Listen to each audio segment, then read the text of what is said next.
I think I'm in frame, and I don't want to freak out and stress, because if I do, I'll never just get on with it.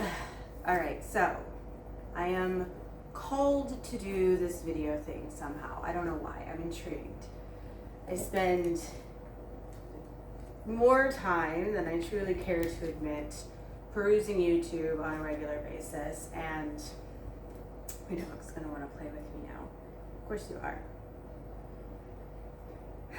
Anyway, I feel like this seems something worth doing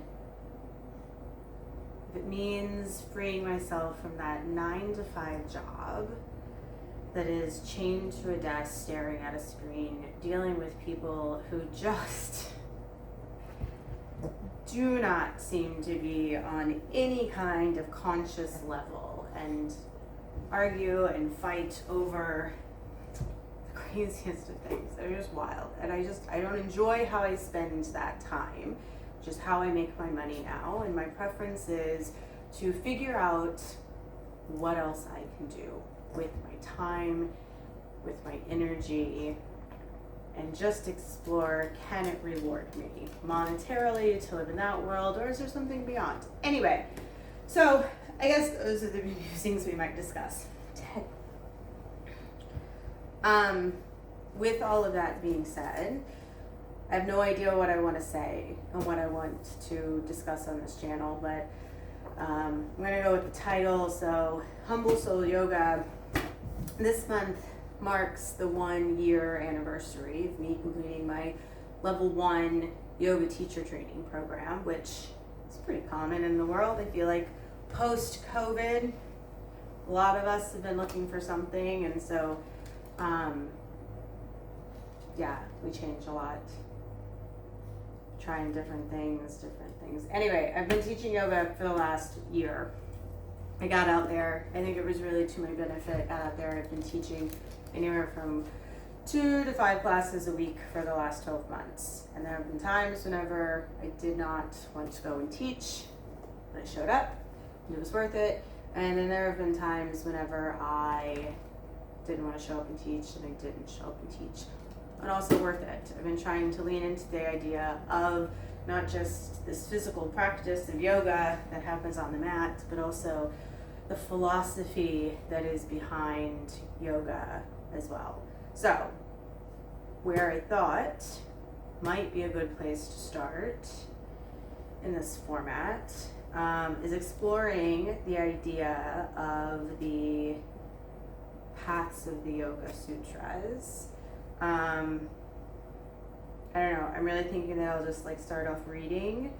So this is The Path of the Yoga Sutra is a Practical Guide to the Core of Yoga by Nikolai Bachman. I think that's how we say it. And it just runs through in kind of normal language the idea of these sutras. So if yoga is more than just the physical asanas, however we want to say it, then maybe this is a place to start to inform what else it is. And so my thought is I would read. It also gives me about, if we stick to it, it gives me about 51 days of content, maybe, we'll see. Also, we'll just explore whether or not it's something I stick to.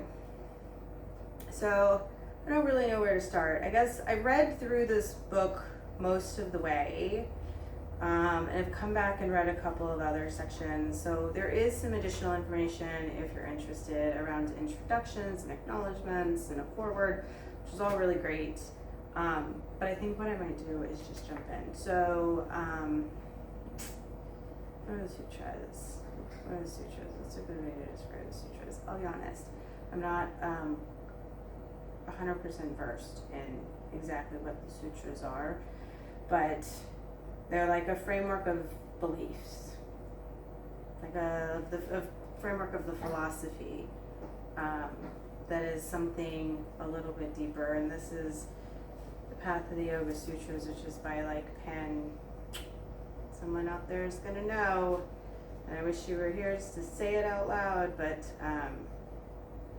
Patanjali is like, an old yogi that believes some yoga shit. So we're just gonna dive in and start talking through part 1, which is the key principles. So the first sutra is Atha, which is readiness and commitment, which is oddly resonant already for this whole idea, right? Anyway, let's dive into it. So, Atha. Until one is committed, there's hesitancy, the chance to draw back.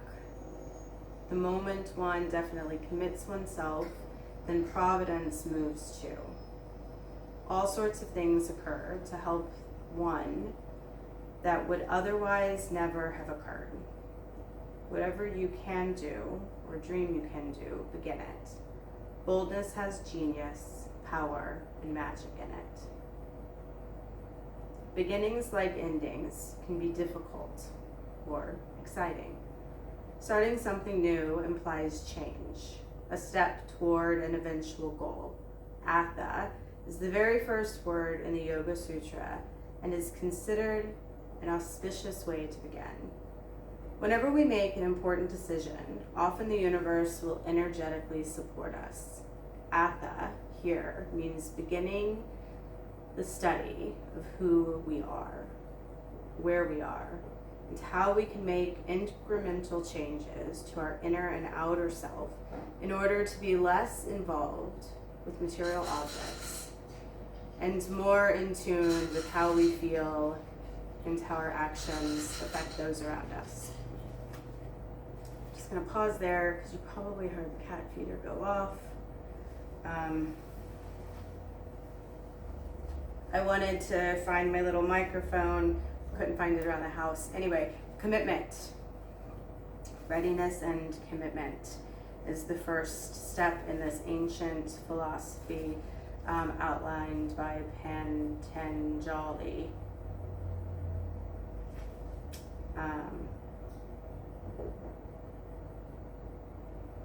So it means beginning the study of who we are, where we are, and how we can make incremental changes to our inner and outer self in order to be less involved with material objects and more in tune with how we feel and how our actions affect those around us. We'll continue. Learning, practicing, and integrating the various aspects of yoga happens over a long period of time and requires patience and perseverance. Beware, your initial eagerness and energy may not last. Allow the information to seep into your core gradually and intentionally. There's no rush. Many of us want instant gratification, to learn something and then quickly move on to something else. Yet, real lasting interchange takes time. Our eagerness to learn and the frequency of our practice will affect the velocity of learning. A person can be extremely excited to learn yoga, yet not have the discipline to follow through with the practices. If we are enrolled in a class because it is required for our degree or certificate, we may fall into boredom or become lackadaisical. Practicing often, but in an inattentive way, will also hamper progress. Ideally, we genuinely want to learn, are able to carve out time in our schedule to learn, and can maintain regular and consistent practice for long enough to allow the knowledge we seek to sink in. So I'm just going to pause there for 1 second. So we have start, when it starts, it's all going to happen. And when it starts is whenever we start studying who we are, where we are, and how we can make changes, inner and outer, right? So we're less involved with material objects and how the actions we feel around us. And it takes time. I think that's something I've struggled with so much throughout my life, as in, how have I made it to my middle age? How have I made it to middle age and feel this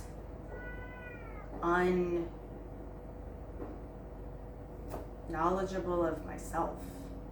I have so much knowledge of so many different topics in the world, but I lack this deep knowing and knowledge of myself. And so Atha, first Sutra, learning of yourself, and this takes time. But like, should it take to the middle of your 40s? I don't know. I guess we'll find out. So, a heart-mind that is fresh and open will absorb information like a sponge. Repetition reinforces the knowledge learned by creating a pattern in the heart-mind. Young children are perfect examples of open heart minds, learning through repetition. Not only do they have less in their hearts and minds to interfere with perception, but they will also repeat something over and over to themselves until it sticks. It leaves a lasting impression in their memory. Growing up, we accumulate obstacles to learning in the form of physical limitations, emotional scars, and intellectual or spiritual rigidity. Cultivating a beginner's mindset during our studies will allow us to truly grasp the profound depths of yoga. The internet, this wild place we're at, avails us to almost unlimited amounts of information. With so many different directions to choose from, how can we focus on those that improve our lives? Sitting in a restful state of quietness allows us to observe the crazy movements of the world. Regrouping and setting an intention and deciding to follow one particular direction will open up opportunities that otherwise would not be available. Similarly, prayer lets the universe know how to help us. Now that one I've highlighted a few times. Prayer lets the universe know how to help us. So I am a Midwest girl who grew up in a church, in a few different churches. And I think I, like many people, have had a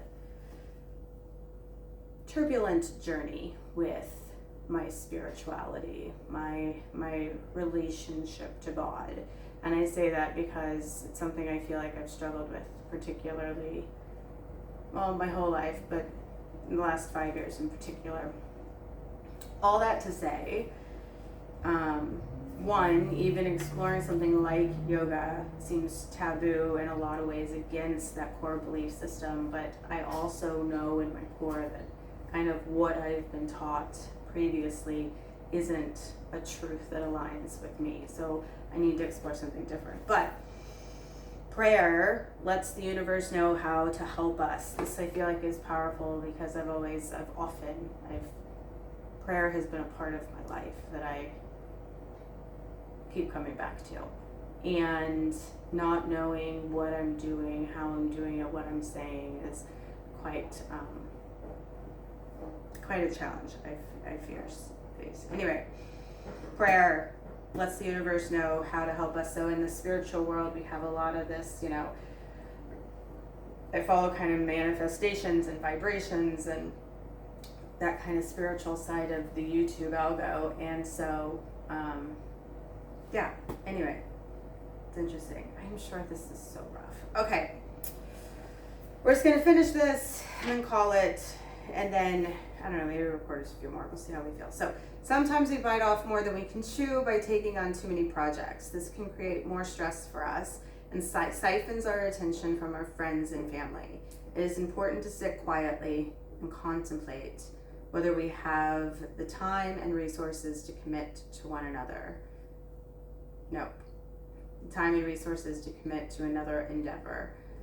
For example, a decision to have children requires that you let go of certain activities in order to give your children the attention they need to grow up healthy and happy. All of a sudden, your priorities have shifted and a new kind of lifestyle has begun.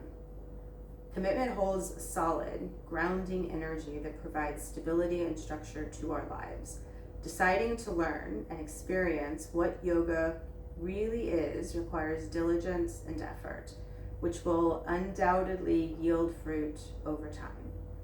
Yoga is a lifestyle designed to develop and refine your body, mind, and heart, our thoughts, words, and actions. As Steve Jobs once said, the journey is the reward. So apparently the journey is the reward here.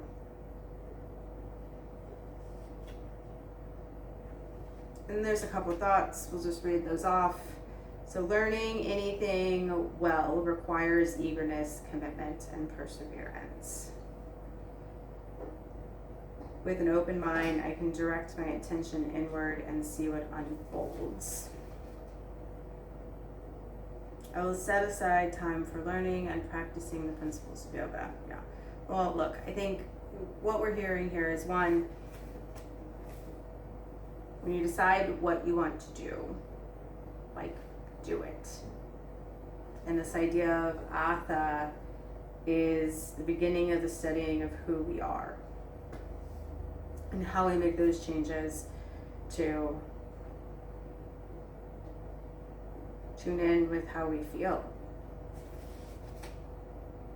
How what we feel affects other people around us, the vibration side of things, right? It takes time. This shit's gonna take some time. Prayer. Pray to the freaking universe. Tell it what you want. Trust in the universe. But like, just decide what you want. So there we go. I'm gonna decide what I want is to freaking try to post some fucking videos, explore the idea of these sutras a little bit more, and commit and let it take time. Trust in the process and pray. So yeah, I don't know, do I want to do something kitschy, like end in the same way everything? Maybe. Thank you, love and light, namaste.